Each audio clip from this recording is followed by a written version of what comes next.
বদলিং tiger YouTube চেনেলত মই আপোনালোকৰ ওচৰত এটা ভিডিঅ' লৈ আহিছোঁ 2 কোটি থকা এখন দেশ শ্ৰীলংকা আৰু 3 কোটি জনসাধাৰণ থকা এখন ৰাজ্য অসম ইয়াৰ বিষয়ে আজি মই আপোনালোকক কম আজি সকলোৱে গম পায় যে শ্ৰীলংকা এখন দেশত ইকনমিক ক্ৰাইচিছ হৈছে না শ্ৰীলংকাত আজি পেট্ৰল আছে না ডিজেল আছে না গাখীৰ আছে না চাউল আছে না ঔষধ আছে না গেছ আছে না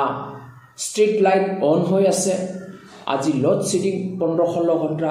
ডেইলি লোড শেডিং জনসাধাৰণৰ মাজত হুলস্থুল পৰিৱেশ ধৰ্ণা আন্দোলন হৈ আছে আজি শ্ৰীলংকাৰ হাতত বিদেশৰ পৰা বস্তু কিনিবলৈ আজি বিদেশী মুদ্ৰা নাই শ্ৰীলংকা ক'বলৈ গ'লে পুৰা বৰবাদ হৈ গ'ল আৰু যি শ্ৰীলংকা কেতিয়াবা উঠিব পাৰিব আগুৱাই যাব পাৰিব এইটো অসম্ভৱ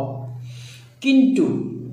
আজি আমি কথা কম অসমৰ বিষয়ে আমাৰ অসমৰ জনসাধাৰণ কিমান 3 কোটি কিন্তু এইখন অসমৰ আমি বহুত শান্তি গৈ আছে আজি অসমৰ মুখ্যমন্ত্ৰী ডক্টৰ হিমন্ত বিশ্ব শৰ্মা ডাঙৰীয়াদেৱে কাকো পেট্ৰলৰ কাৰণে লাইন ল'বলগীয়া কৰা নাই কাকো ডিজেলৰ কাৰণে লাইন ল'বলগীয়া কৰা নাই না হস্পিটেলত লাইন লগাব হৈছে না আমি গাখীৰৰ কাৰণে হাকাৰ কৰিব লগা হৈছে না আমি চাউলৰ কাৰণে হাকাৰ কৰিব লগা হৈছে না আমি চব্জিৰ কাৰণে হাকাৰ কৰিব লগা আছে আজি অসমৰ মুখ্যমন্ত্ৰী ডক্টৰ হিমন্ত বিশ্ব শৰ্মা ডাঙৰীয়াদেৱে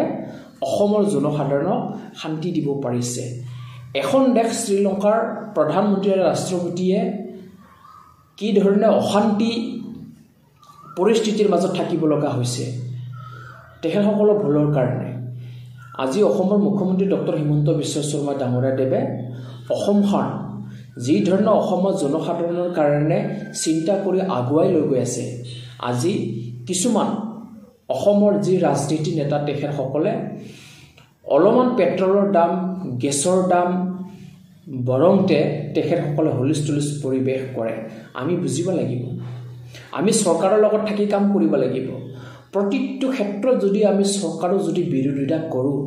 প্ৰতিটা চৰকাৰৰ কামত যদি আমি বাধা কৰোঁ তেতিয়াহ'লে অসম কেতিয়াও আগুৱাই নাযাব আমি শ্ৰীলংকাৰ যি ইকনমিক ক্ৰাইচিছ এই কথাটো আমি চিন্তা কৰিব লাগিব এখন দেশে আজি শ্ৰীলংকাটো চলাব পৰা নাই কিন্তু এখন ৰাজ্য অসম য'ত শ্ৰীলংকাৰকৈ বেছি জনসাধাৰণ থকা এখন ৰাজ্য এই ৰাজ্যত আজি অসমৰ মুখ্যমন্ত্ৰী ডক্টৰ হিমন্ত বিশ্ব শৰ্মা ডাঙৰীয়াদেৱে কাকো হুলস্থুলুচ কাকো আৰু ইকনমিক ক্ৰাইচিছ থাকিব লগা কৰা নাই শ্ৰীলংকাত আজি যিকোনো বস্তু কিনিবলৈ লাইন ল'ব লগা হৈছে দীঘলীয়া শাৰী পাতিব লগা হৈছে কিন্তু অসমৰ মুখ্যমন্ত্ৰী ডক্টৰ হিমন্ত বিশ্ব শৰ্মা ডাঙৰীয়াদেৱে আজিলৈকে এনেকুৱা আমাৰ অসমৰ জনসাধাৰণক কৰা নাই সঁচা কথা এইটোৱে 1-2 টকা পেট্ৰলৰ দাম বাঢ়িছে 1-2 টকা তেলৰ দাম বাঢ়িছে সেইটো বাঢ়িবই আজি চৰকাৰখন চলিব লাগিলে আমি চৰকাৰে পইচা ক'ৰ পৰা আহিব নিজৰ সম্পত্তি বেছি চৰকাৰে কেতিয়াও চৰকাৰ চলাব নোৱাৰে আমি চৰকাৰে বস্তুৰ দাম 1-2 টকা বঢ়াইখনে টেক্স কালেকশ্যন কৰিব লাগিব সেই টেক্সৰ পৰাই অসমৰ জনসাধাৰণক দিব লাগিব ৰাস্তা বনাব লাগিব হস্পিটেল বনাব লাগিব শিক্ষাত এই পইচা ইউজ কৰিব লাগিব সকলো দিশত চৰকাৰে পইচা ইউজ কৰিব লাগিব কিছুমান নেতায়ে সেইখিনি ইমান হুলস্থুল কৰাৰ কোনো প্ৰয়োজনীয়তা নাই আজি বিজেপিয়ে অসমখন খুব ভালদৰে চলাই আছে ডক্টৰ হিমন্ত বিশ্ব শৰ্মা ডাঙৰীয়াদেৱে অসমৰ জনসাধাৰণক আজি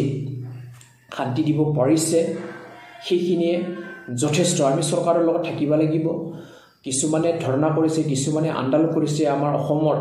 কিছুমান নিজৰ লাভালাভৰ কাৰণে সেইবিলাক আমি গুৰুত্ব দিব নালাগে আমি অকল গুৰুত্ব দিব লাগে যে চৰকাৰে আমাৰ কাৰণে কি কৰি দিছে